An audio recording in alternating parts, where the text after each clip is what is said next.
Sejam muito bem-vindos ao Havruta Chats. Hoje a gente vai mergulhar num tema, é um tema denso, um dos mais difíceis que podemos abordar: o suicídio. A tradição judaica tem uma proibição que é, à primeira vista, super rigorosa, mas ao mesmo tempo ela guarda uma compaixão profunda.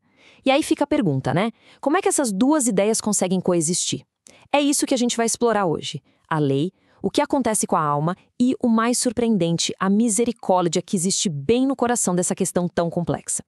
Bom, o nosso caminho hoje vai ser o seguinte: a gente começa pela base de tudo, a vida como um presente, um dom divino. Depois, a gente vai olhar de perto para a proibição em si e entender o porquê dela existir. Mas olha, o grande ponto de virada está no terceiro tópico, a definição legal, que é a chave que abre todas as outras portas. Daí a gente vai comparar o que está nos livros com o que acontece na prática, no dia a dia. Vamos investigar a jornada da alma depois da morte e, no final, a gente amarra tudo isso: lei, alma e compaixão. A pergunta que vai guiar toda a nossa conversa é essa, e ela é realmente profunda. O que acontece com a alma?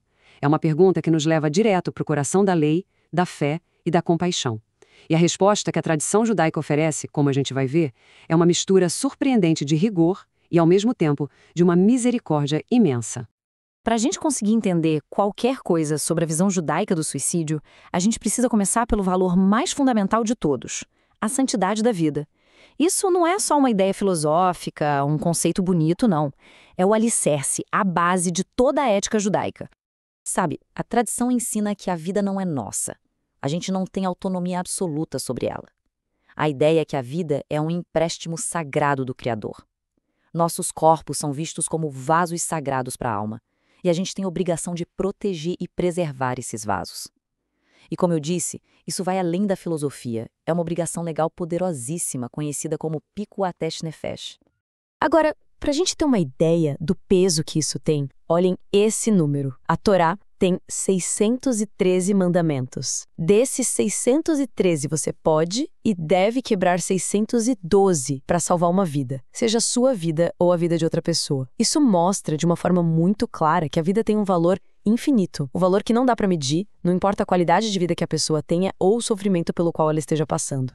E a Torá não fala só em não morrer. Ela vai além. Ela nos dá um comando positivo: escolha a vida. Porque a vida aqui na Terra é vista como a única oportunidade que a alma tem para cumprir seu propósito, para realizar os mandamentos e para se conectar com o divino. O suicídio, nesse contexto todo, é visto como a interrupção, antes da hora, dessa missão sagrada. Ok, com essa base sólida sobre a santidade da vida, agora a gente consegue entender melhor por que a tradição proíbe o suicídio de uma forma tão veemente. Essa proibição não é uma coisa arbitrária, sabe? Ela nasce diretamente dessa teologia fundamental que a gente acabou de ver. A fonte principal para essa proibição vem desse versículo aí, de Gênesis. Os sábios do Talmud, lá atrás, interpretaram essa frase, de vossas almas, como uma referência direta a uma pessoa ser responsabilizada pelo seu próprio sangue. A mensagem é bem clara. Do mesmo jeito que a gente é responsável pela vida dos outros, a gente também é responsável pela vida que foi confiada a nós. Então, a lei judaica, como foi codificada por grandes pensadores como Maimônides, enxerga o suicídio como uma rebelião espiritual muito profunda. Mas por quê? Bom, primeiro porque é um ato que fecha a porta para o arrependimento, para techuvá. Segundo, é como se fosse uma rejeição da soberania de Deus, como se a gente estivesse tomando para nós o poder sobre a vida e a morte. E, no fundo, é um ato de desespero, uma negação da confiança de que a ajuda e a cura são sempre possíveis. Agora sim, a gente chega no ponto de virada mais importante de toda essa nossa conversa. É aqui que a própria lei, com toda a sua sabedoria, cria um caminho para a compaixão. E ela faz isso através de uma definição legal que é incrivelmente precisa e, como a gente vai ver, super rigorosa.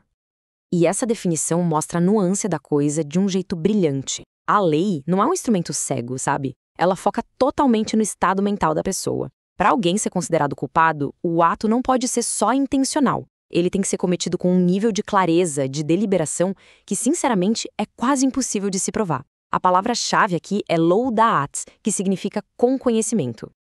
O padrão de prova aqui é extraordinário.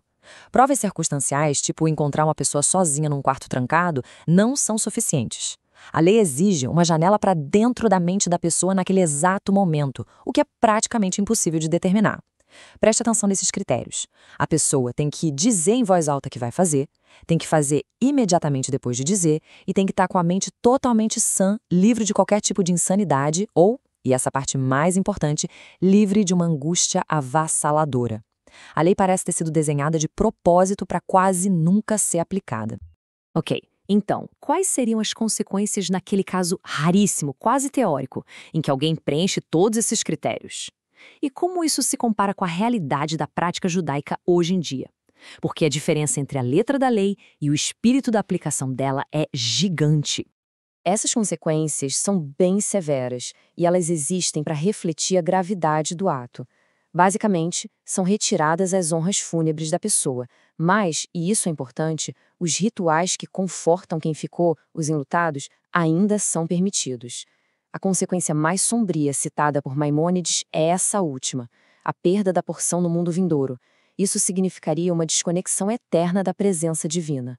É a punição espiritual máxima, mas, de novo, reservada para esse ato teórico de rebelião totalmente consciente. E é aqui que a gente vê o contraste fundamental entre a teoria e a realidade. A abordagem de hoje, em todas as correntes do judaísmo, parte de uma presunção, a de que a pessoa que fez isso agiu sob a influência de uma doença mental ou de uma angústia tão grande, tão avassaladora, que ela não estava em seu juízo perfeito. Em termos legais, isso anula a culpa. A compaixão vira a regra. A lei rigorosa continua lá nos livros como um princípio, mas a prática pastoral, que se baseia na própria lei, abraça a realidade da dor humana e permite todos os rituais de luto. E é exatamente esse espírito, sabe, de comunidade, de compaixão, que a gente tenta cultivar aqui no Havruta Chats. E já que a gente fez essa pausa, para quem está assistindo pelo YouTube, queria pedir para se inscrever no canal, ativar o sininho das notificações e deixar um comentário. Isso ajuda muito o conteúdo a chegar para mais gente. Nossos canais do YouTube, Telegram e WhatsApp estão todos na descrição, assim como o nosso Instagram, que é @chavrutachats. E se você achar que essa conversa pode ser significativa para alguém, por favor, compartilhe. Bom, agora que a gente já estabeleceu que, na prática, a alma não é condenada, a gente pode finalmente responder diretamente àquela pergunta do início. O que a tradição judaica acredita que acontece depois da morte nesses casos? Porque a jornada da alma, ela não termina com a morte do corpo. É muito importante entender que Gehinnom não é um inferno. Não é um lugar de punição eterna, de jeito nenhum. Pense nele como um processo de reabilitação espiritual. Um lugar onde a alma confronta seus erros, sente o remorso por eles e é purificada, é limpa, antes de poder subir para o seu destino final, que é o Olam Rabá, o mundo vindouro. E esse argumento do Rabino Moshe Sofer é poderosíssimo. Ele estava falando sobre recitar o Kadish, que é uma oração que afirma a grandeza de Deus pela alma de uma vítima de suicídio. A lógica dele mostra a crença de que a alma não está perdida. Pelo contrário, ela está num estado de necessidade, precisando do nosso apoio espiritual, o apoio dos vivos, para completar essa jornada de retificação e de purificação. A visão judaica é, na sua essência, otimista e focada na reabilitação da alma. Vamos agora juntar todas as peças e ver como a tradição judaica consegue equilibrar, de um jeito magistral, um princípio que é inabalável com uma empatia que é muito profunda. Não é uma contradição, mas sim uma tensão sofisticada, e eu diria até intencional. A própria história judaica nos dá casos complexos, onde a motivação por trás do ato muda completamente o cálculo moral. O suicídio, que é proibido, é um ato focado no eu, para escapar de uma dor pessoal. Já o martírio ou o autossacrifício, como nesses casos, é um ato focado no outro ou em Deus, para proteger a comunidade, a honra nacional ou a santidade da fé. A intenção muda tudo. Então, se a gente puder resumir, o ponto crucial é este. A tradição condena o ato, mas não a pessoa. O sistema todo é construído para defender um princípio sagrado, ao mesmo tempo em que responde à tragédia humana com esperança e com humanidade. A mensagem final não é de condenação, mas sim de uma esperança resiliente na misericórdia divina. No fim das contas, a resposta judaica oferece um modelo muito poderoso de como equilibrar a lei divina e a misericórdia humana. E nos deixa com essa reflexão final sobre a natureza da justiça compassiva. É uma arquitetura tanto legal quanto espiritual, que mantém a integridade dos seus princípios mais elevados, ao mesmo tempo em que se inclina para abraçar aqueles que estão caídos.